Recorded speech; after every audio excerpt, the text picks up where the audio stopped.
Hey everyone, we're here with Eren and Vidi from Seventh Station. If you don't know them, you should check them out. They've got a new EP that's getting ready to come out. 5 songs that you're not fucking ready for, but you should be because it's fucking fantastic. I'm gonna start off by saying um, I love that it is all over the place with styles of music. Like it takes you through um so many fucking journeys. Like to me, I'm a big Frank Zappa fan, and it like if Frank Zappa played metal, this is what I think it would, sound like, Wow. right?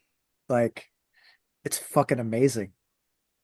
Thank you. Thank you, Tom. Thank you, Wow. man. What a compliment. Thank you so much. That's What what was the writing process like for you guys going into this? Because if I'm not mistaken, you've got what, two full lengths, you got a bunch of singles, and then of course the EP that forgive me, I don't remember exactly when it comes out. I feel like it comes out the beginning of February. I think it's February, the 22nd of February. Okay. It- Hmm. Aaron, I think you should take this question. Sure, I'll take it.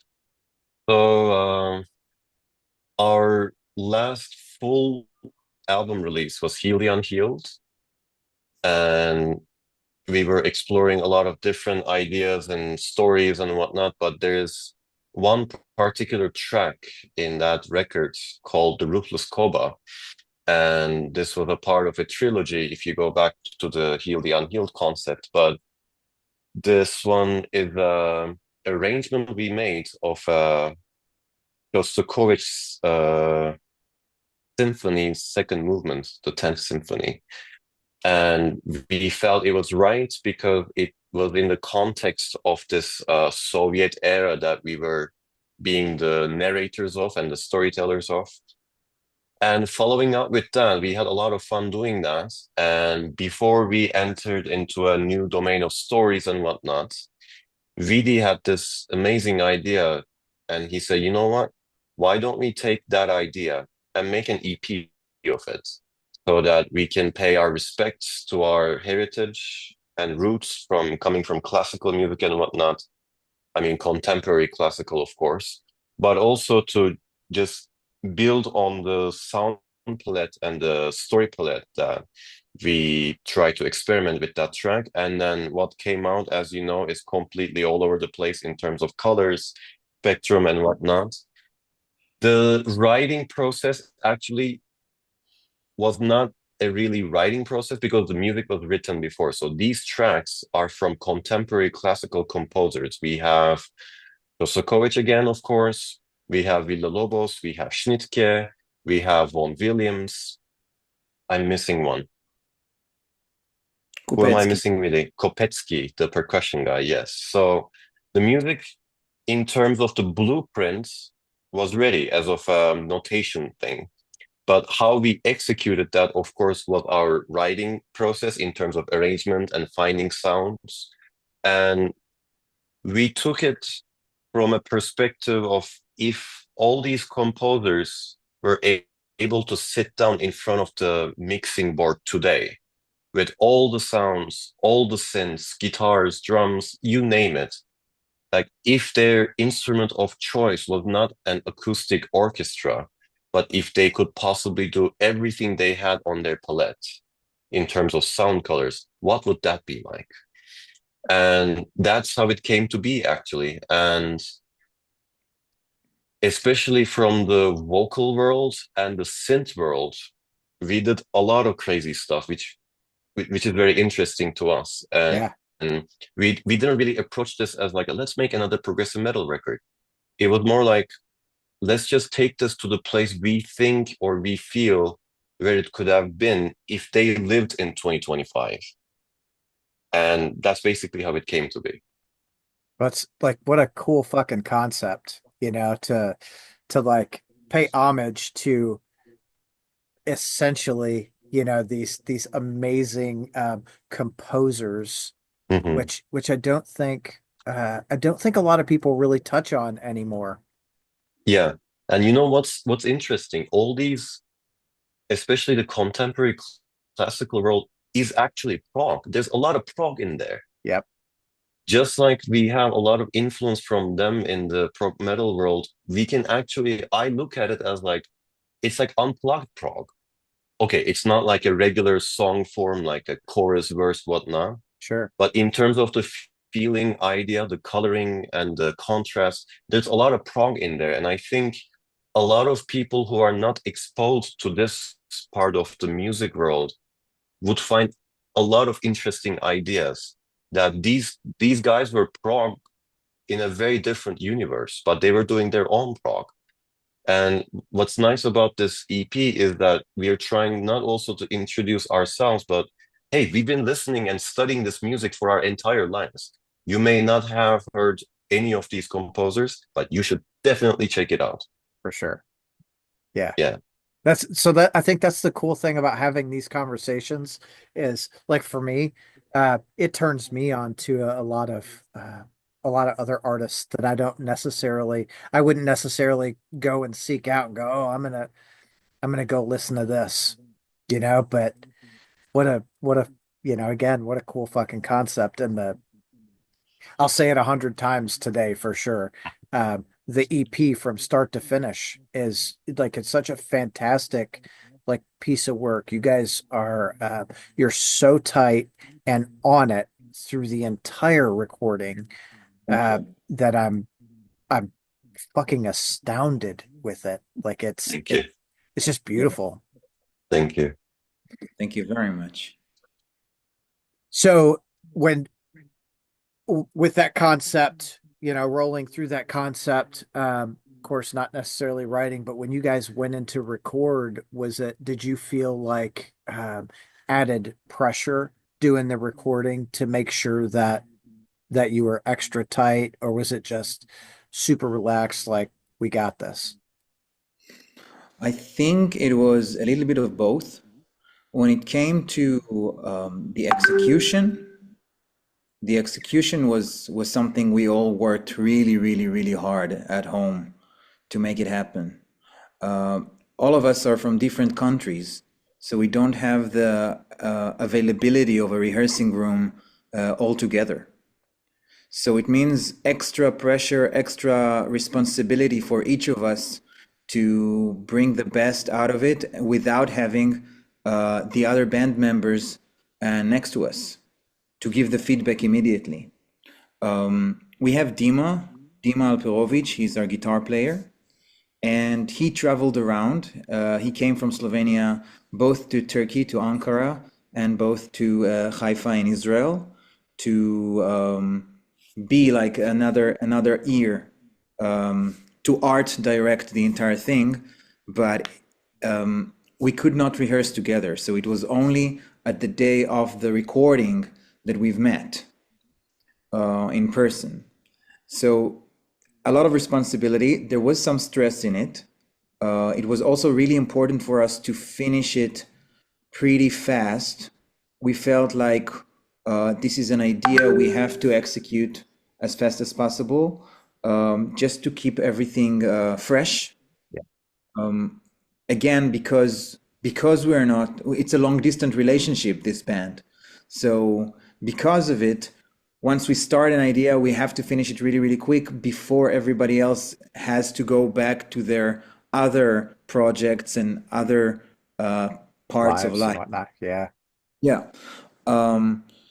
But in terms of creativity, before we went into the rehearsing, like personal rehearsings and the recording, the creativity part was very chill because we allowed ourselves to be as impulsive as we wanted, and the entire ambience in the room, in the virtual room where we meet, was of a yes and.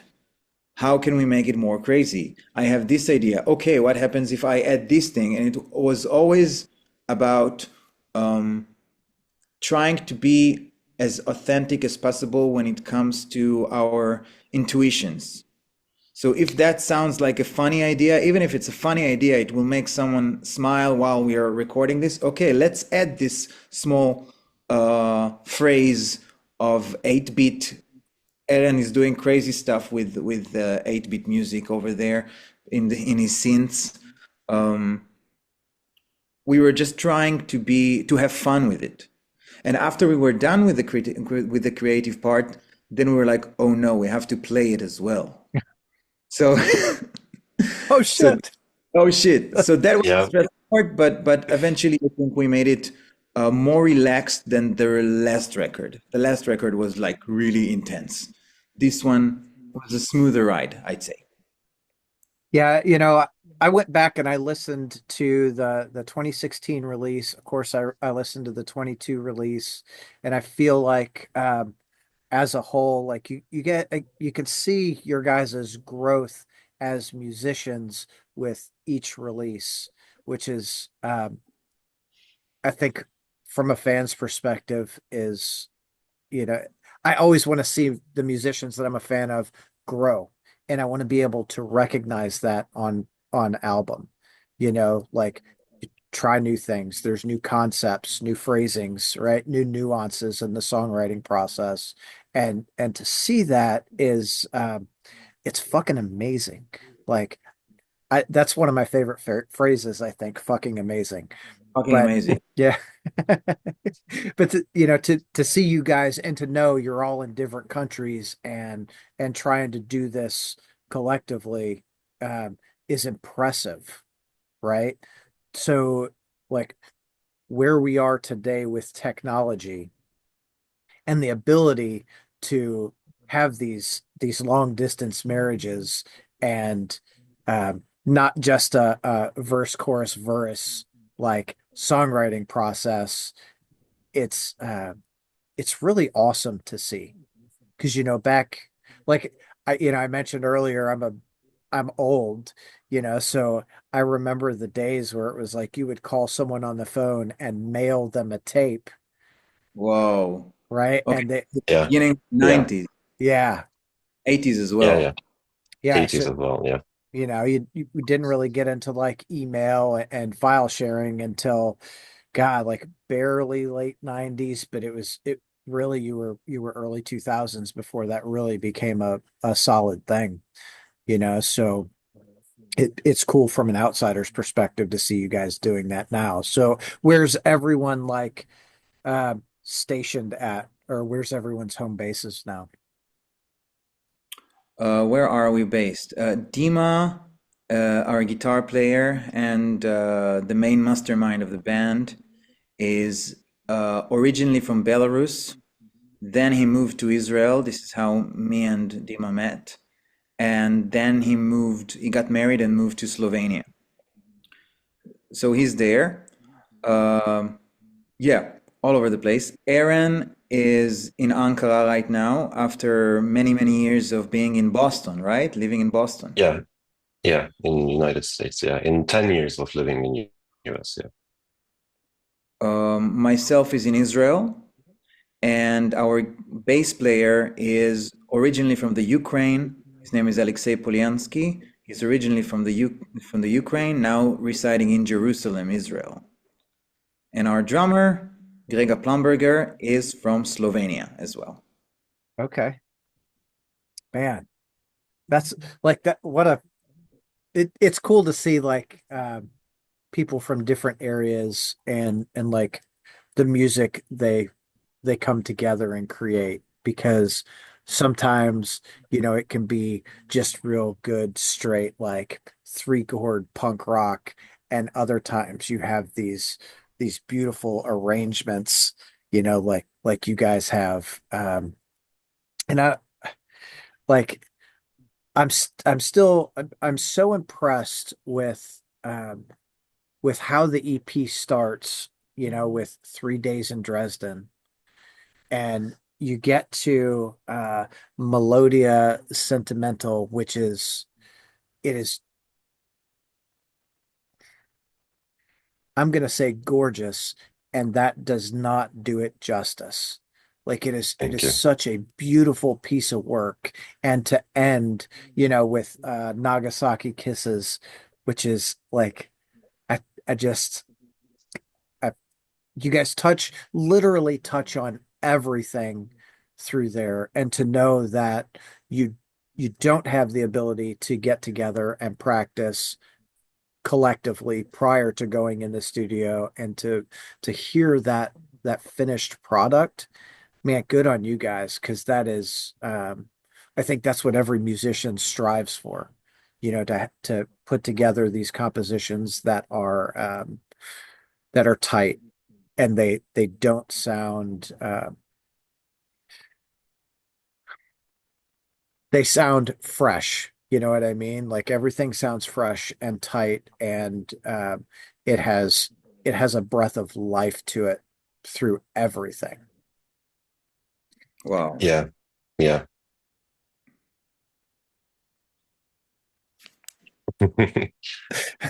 So, what was the craziest thing that you guys did while recording that you put in there and were like, this probably, like for you, this probably shouldn't work in here, but it does, and we're gonna have to recreate that live. What was that thing that you felt really pushed that boundary?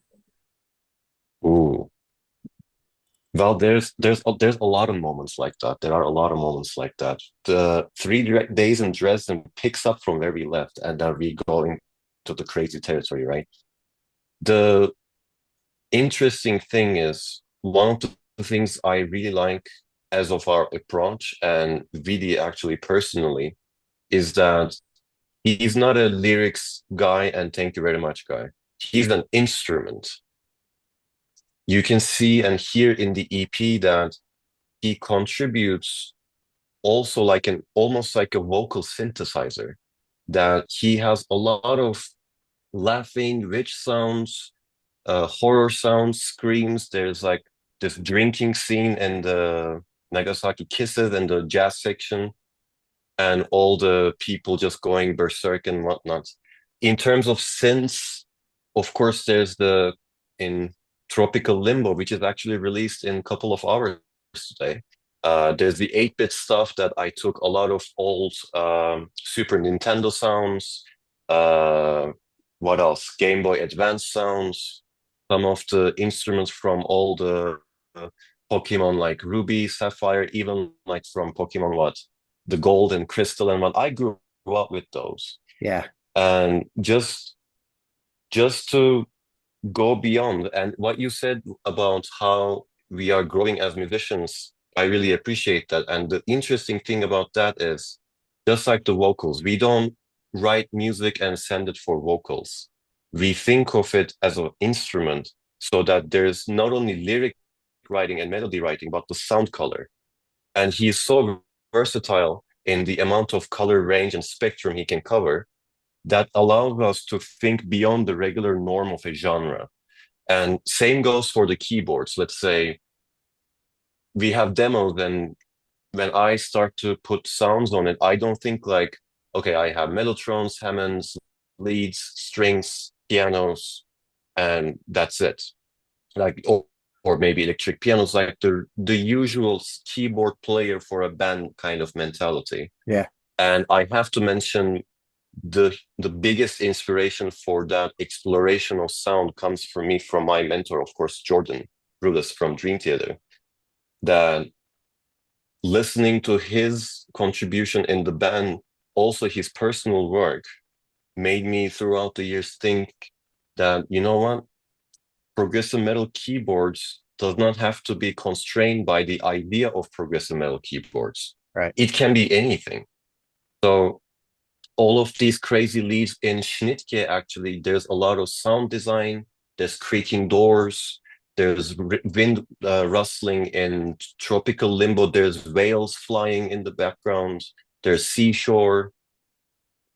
I mean, there's just so much. I wish I could show you the entire session of like the recordings of how many tracks we laid down, how many tracks I've laid down from all kinds of different things. But for me personally, I approached it like each track as if they were like a trailer for a genre of movie. So let's say if 3 Days in Dresden would be like a trailer for like an action thriller, like Jason Bourne kind of movie.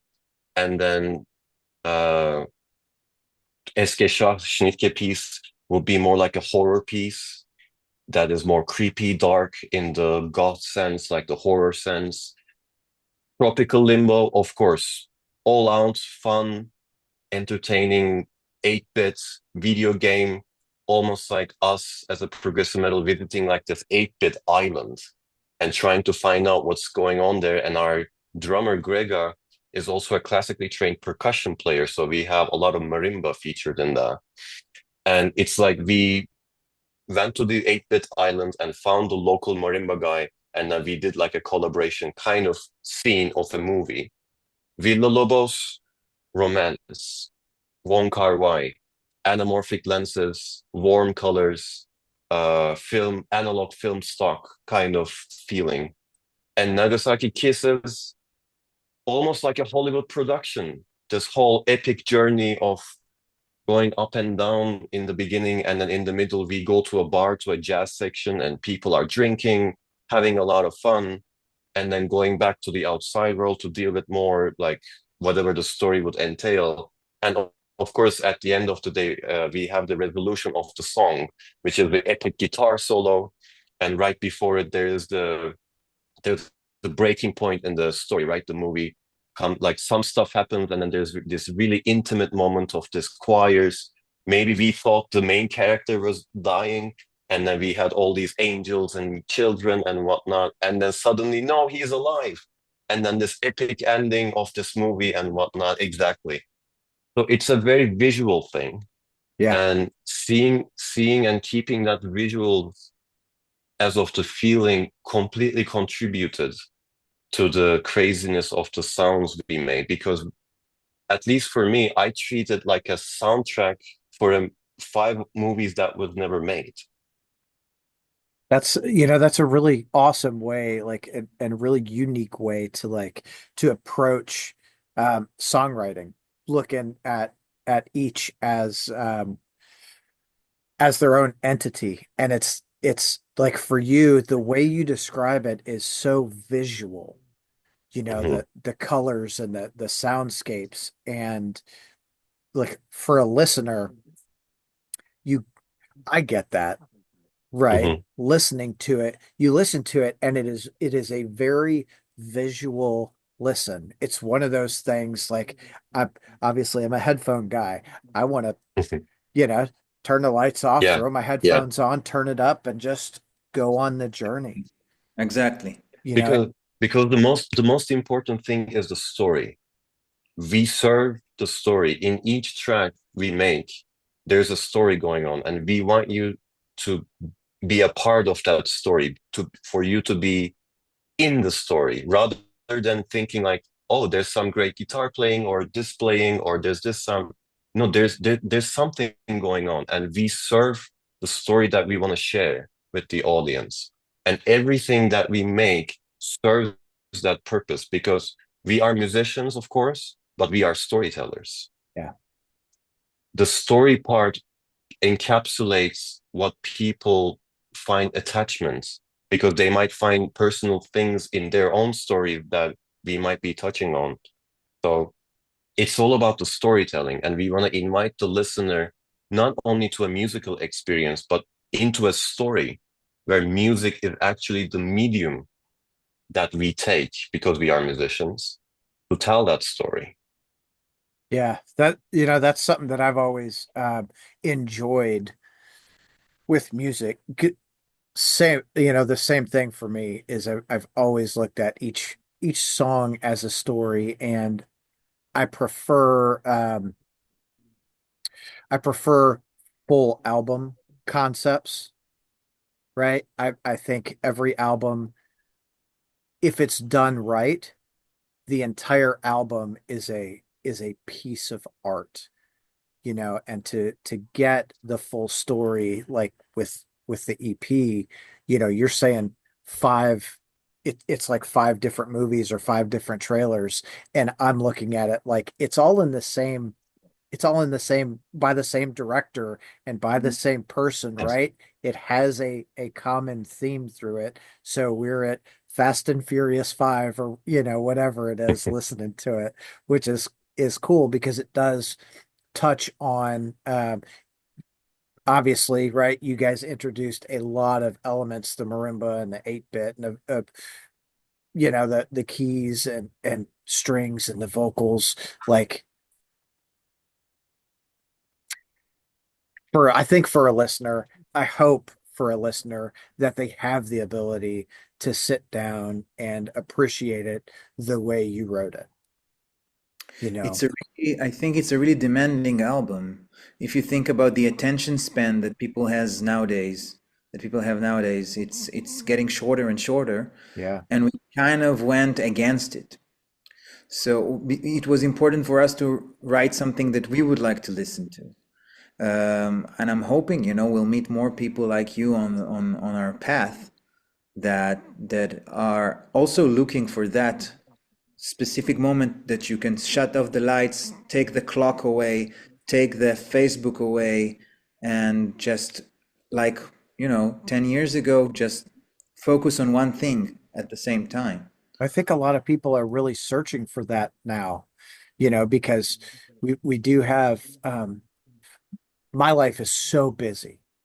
It starts 5 o'clock in the morning, and it's not like I don't wake up and have coffee and then start my day. Like I wake up and go right to work, and sometimes last night I was in bed at like 7 o'clock and I'm like, yes, and other times I don't get to bed until 11 or 12 or 1 in the morning, and it just makes for a really long day. So when I can take the time to listen to an album from start to finish with no distractions, phone on do not disturb, no computer up, no video games, nothing. It's nice, and I feel like a lot of people are really searching for that anymore, right? They want to get away from the distractions, so Yeah. they what do? They take a vacation with their family, or they go out, spend some time. A lot of people, at least what I see, a lot of people have been doing a lot of hiking so they can get out there and Yeah. no distractions. Well, shit, if they're hunting for it and you have the ability to do that at home, like music, to me, music is the way to go. Hmm. We're the same, I think. We're So the same. yeah, We're the same. And I completely agree with what Vidi said about the attention span. Philosophically, I mean, practically, yes, we live in the world of the short attention span and dopamine addiction. And to a certain extent, we have to work with it, and we do. But philosophically, we reject that you need to look at three things at the same time while listening to music and talking to somebody and watching a movie. right. Rather, to actually sit down and be in the moment, that listen every single detail. There's no album listening while you're looking at social media or changing album contexts or pictures or suddenly a cat video, then suddenly a music video, suddenly this and that, but to rather, hey, be in one place, one time, and enjoy this moment right now. Yeah. That's that's what we would like to see in the world, and we are trying to make a contribution to it. That it's not your like disposable napkins, use it and toss it kind of thing, but rather to discover again and again. Like every time you catch a new detail, or it creates maybe half an hour of just me time that you shut off the distractions and you stay in one context and one story. We truly believe in that, and we would like to see more of that in the world. And this is from art, our contribution to that philosophy, basically. I think a lot of people are really missing that, Absolutely. because it's the hustle and bustle of being an adult. And Hmm. I feel the older we get, the busier we get, so the less time we actually think we should take for ourselves. Through my 30s, no time for myself. I was always, you know, doing something. And now I'm still always doing something, and I'm learning to really uh take that time and enjoy. Like, I took my first vacation with my wife without the kids this year, and it was Where did you go? we did the Headbangers boat. We went on a cruise Nice. to Nice. Dominican Republic, and to not have to worry about my phone or Right. work. All I could think is like, holy shit, like this is what this is like. It was 5 days of like nothing but time with my wife and friends and music. It's the Wonderful. best thing ever. Yeah. In person, real life. Yeah. Remember, we used to have MSN Messenger and we would go offline or Mhm. ICQ or something. You were not supposed to be online 24 hours a day. There was a set time you would log in, and that was your availability that said Eren or Tom or Vidi is available now to talk. And then we would say good night, log off, and then there would be no instant messaging, and we would be in the real world, in the offline world. Yep. Yeah.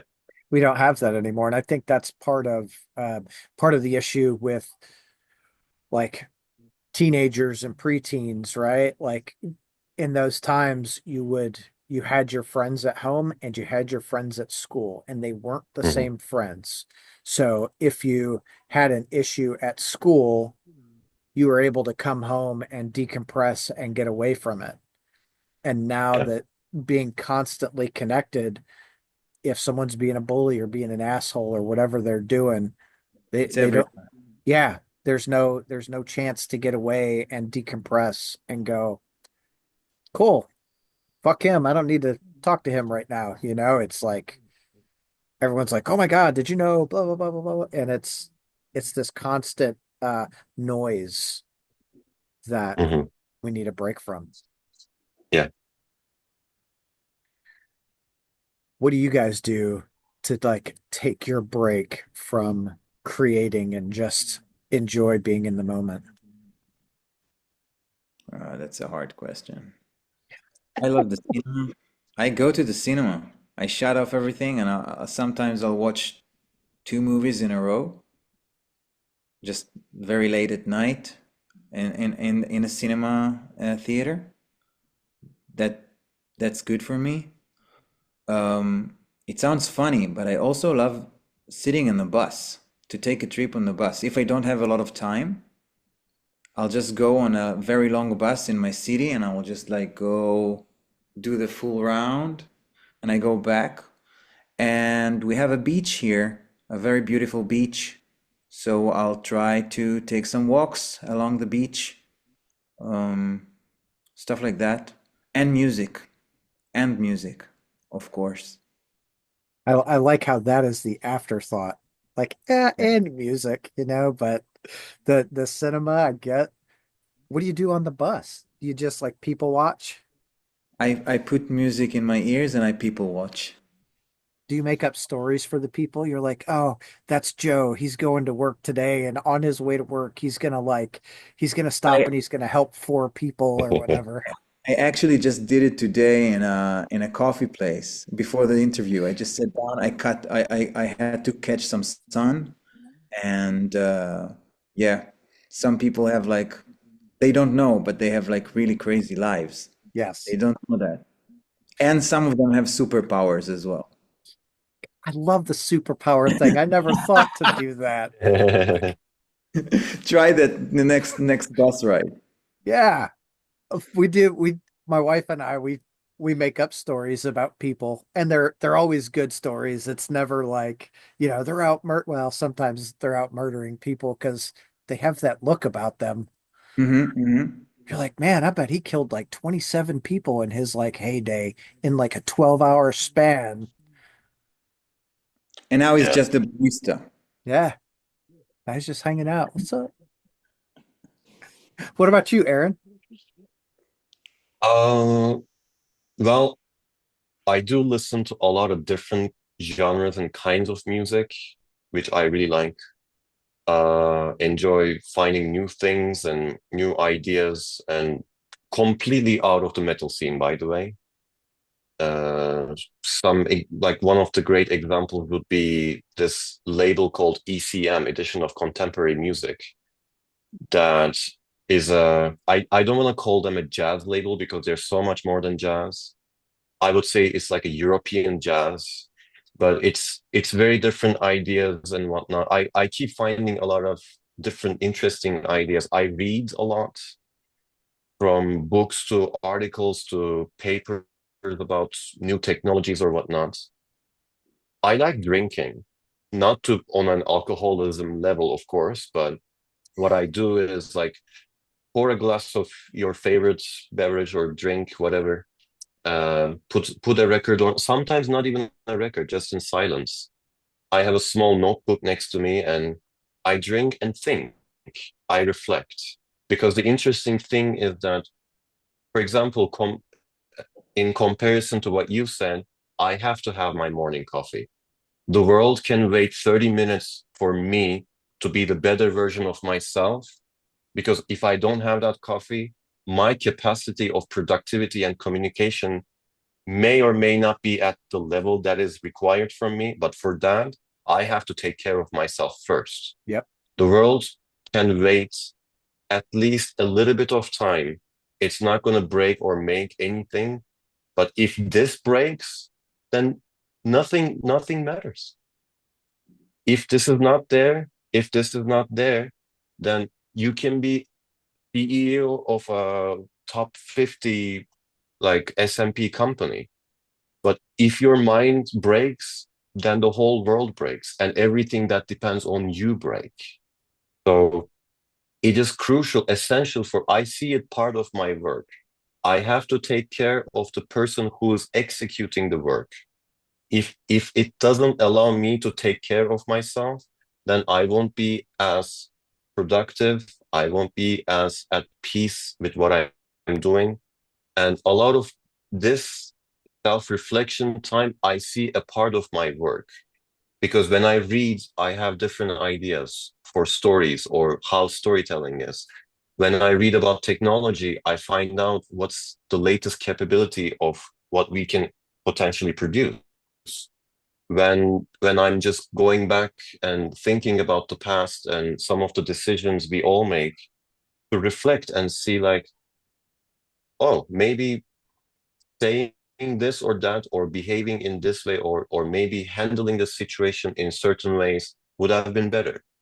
But the problem with the constantly connected world is that your mind from the waking to sleep is always focused on a third party thing.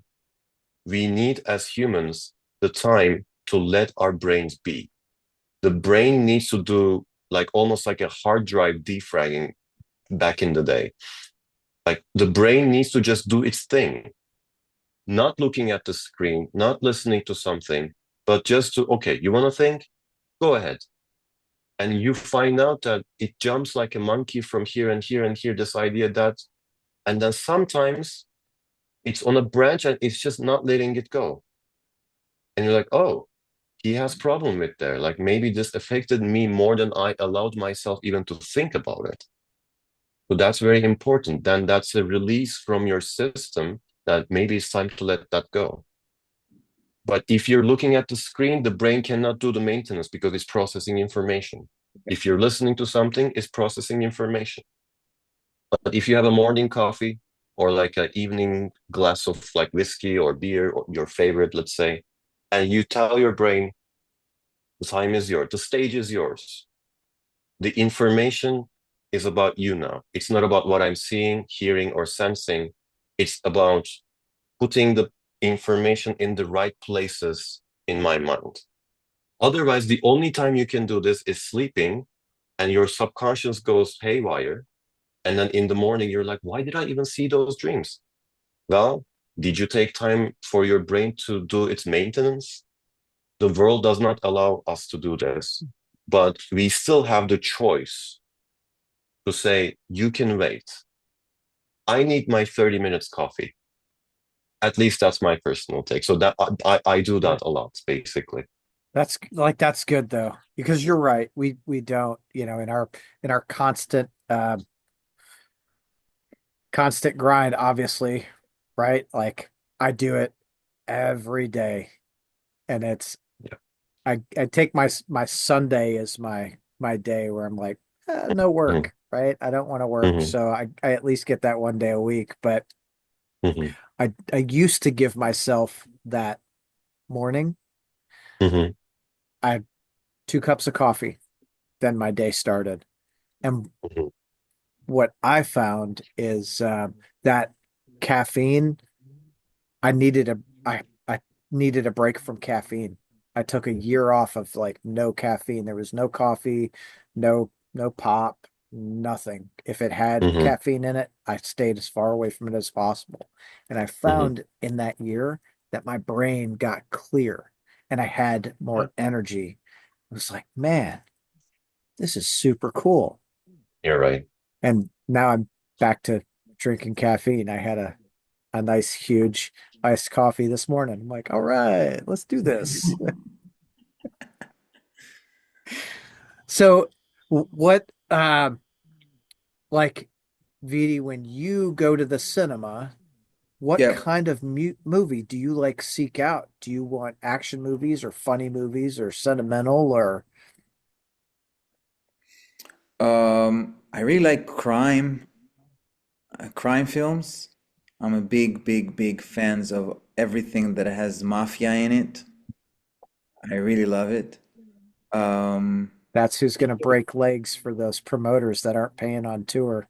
exactly. Oh yeah. Ex- Um, so I like these kind of films, but there are not so much of them at the moment. I'm really looking forward to the new Peaky Blinders film, the ending of the ending of the Uh, story, Peaky Blinders.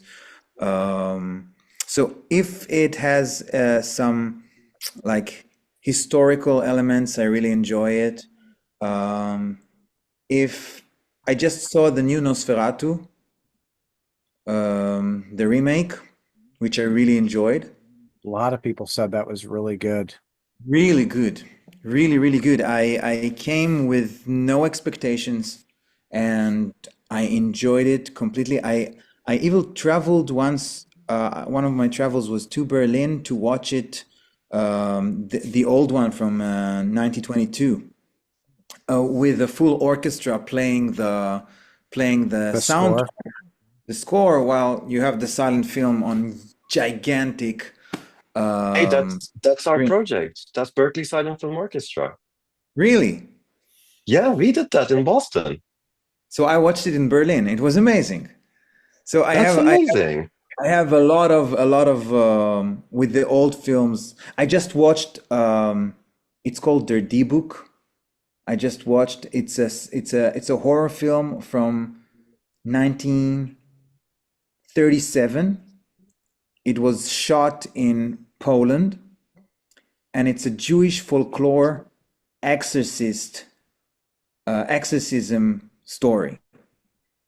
It came out, it's in Yiddish, it's in German Jewish, the entire thing, which I don't really speak it, but it's so familiar because my grandmother used to speak it.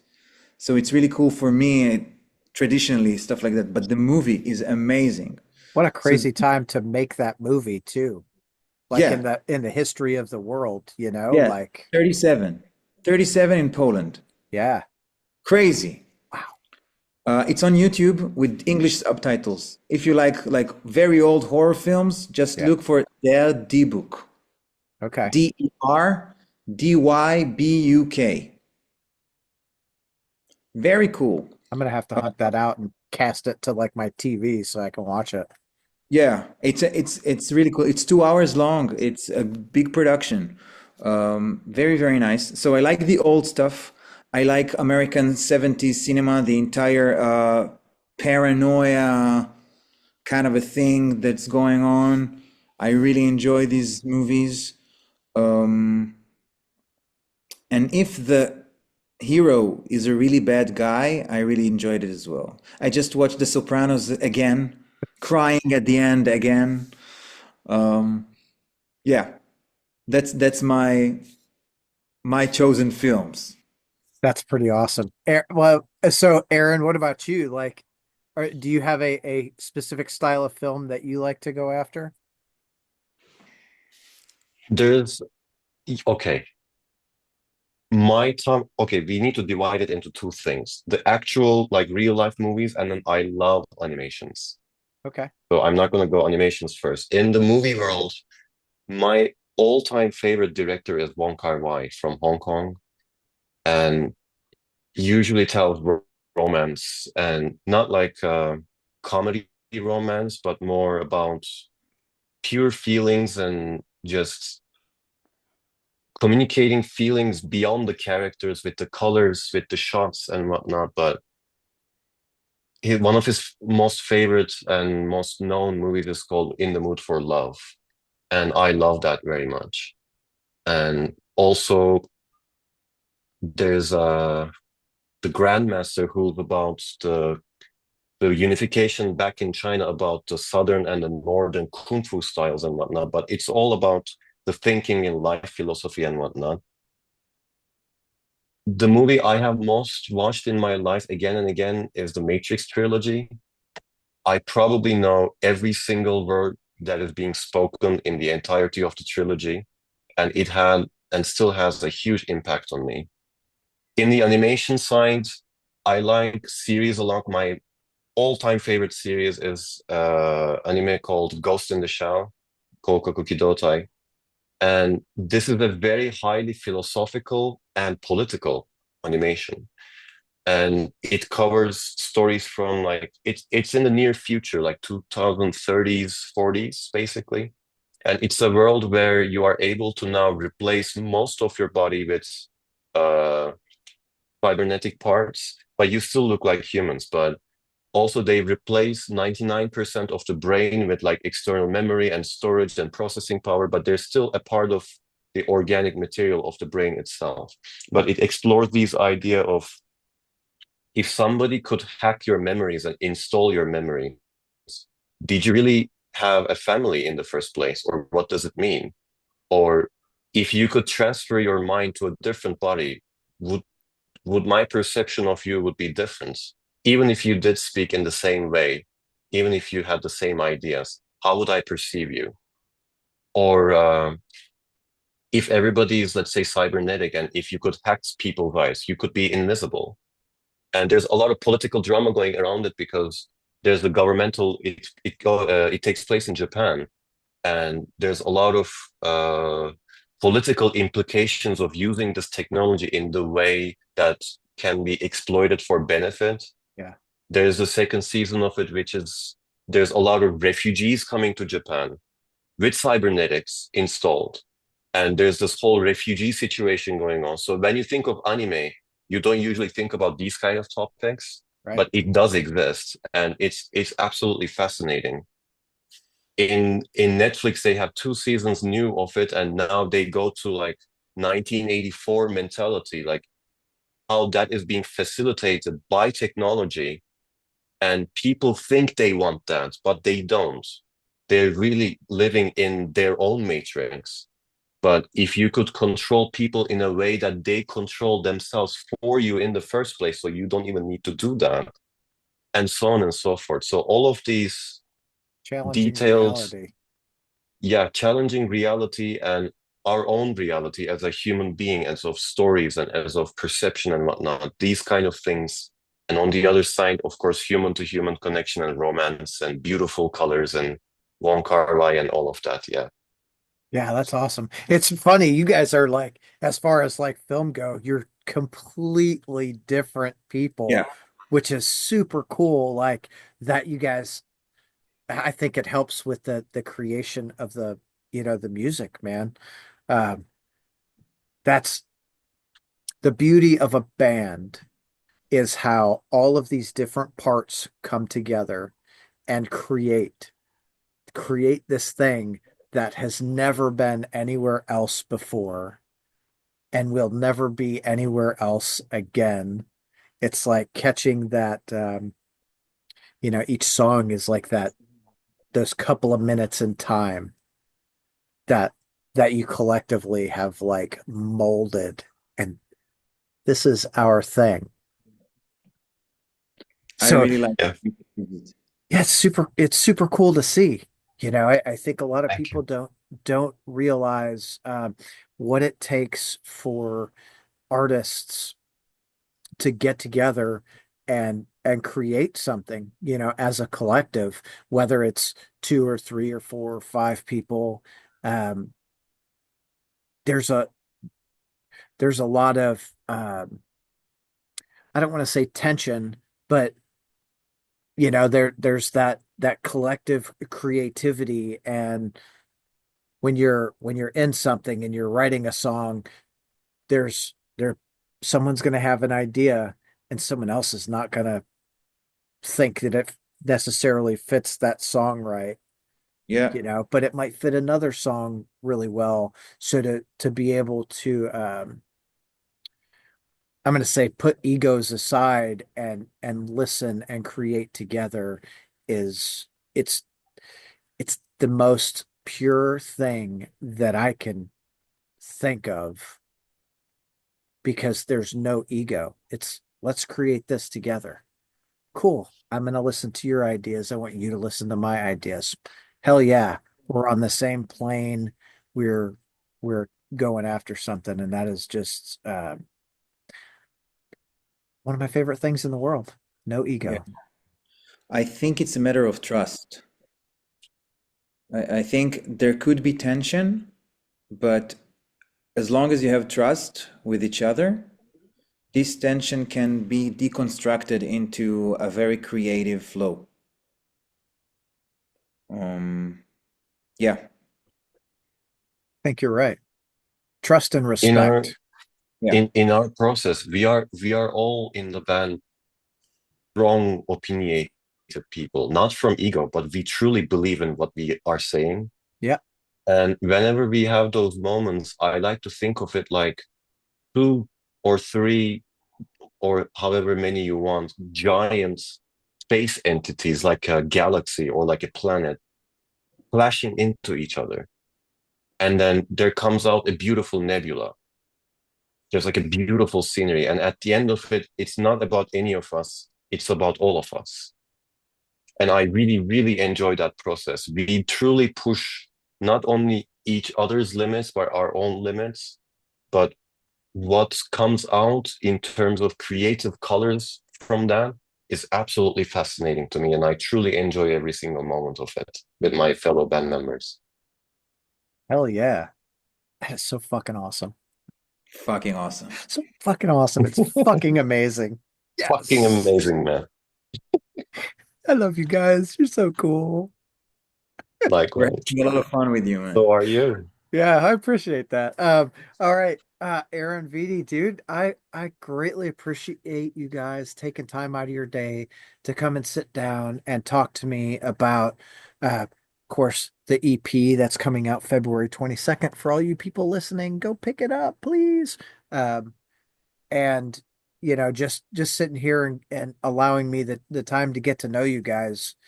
I've had a lot of fun, and it's again, from a fan of music's perspective, it's really fucking awesome what you guys have created and how you go about creating that together, but so far apart. I had a lot of fun, and it's really nice talking about more things, to get to know each other, Yeah. hear others' thoughts. So that was a really refreshing interview. So thank you, Tom, for supporting us, Thank you very much. Yeah. taking the time, and we're really happy that you're enjoying the new record. Hell yeah. Um, okay. Now, I'm the only thing I'm gonna ask you guys is please come tour the States so I can experience this live. Where are you located in the US, by the way? I am in Kentucky, Louisville, Kentucky. Oh, Right. I So, took the mission to visit the US in the next year and a half. okay. I really, really, really, I've never been. I've been in weird places, but never in the US. Well, So the US is a it weird tells me I place. have to. I'm sure it is. Yeah, we are fucking weird. as I'm There's sure Aaron yeah. can attest. Oh yeah. Well, I've been to most of US and I can definitely say there's weird stuff, there's great stuff, there's terrifying stuff, there's random stuff. It's a continent, man. Yeah, It's not like a country. It's like 51 countries in their own respect.